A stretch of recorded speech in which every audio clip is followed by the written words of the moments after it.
सौभरी ऋषि एक महान तपस्वी थे। उन्होंने वर्षों तक कठोर तप किया। उनका तप इतना प्रबल था कि वे नदी के अंदर जल में बैठकर भी ध्यान कर सकते थे। मछलियां उनके आसपास निडर होकर तैरती थीं।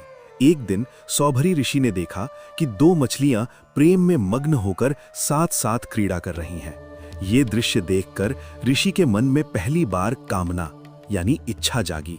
उन्होंने सोचा, मैंने इतना तप किया लेकिन जीवन के सुखों को कभी नहीं जाना।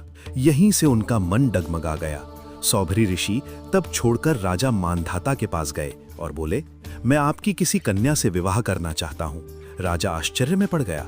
ऋषि उस समय अत्यंत वृद्ध, दुर्बल और कुरूप दिखाई देते थे। राजा ने शर्त रखी, मेरी पुत्रियां स्वयं जिसे स्वीकार करेंगी उसी से विवाह होगा।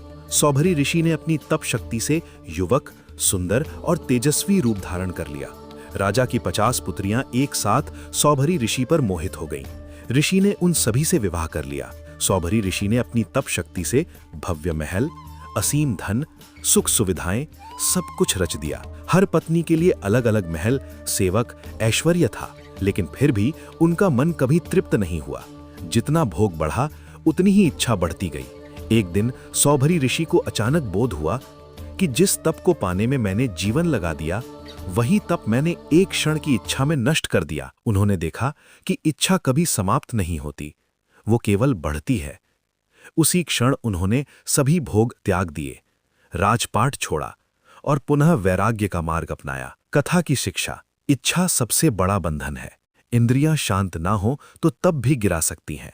भोग से कभी तृप्ति नहीं मिलती।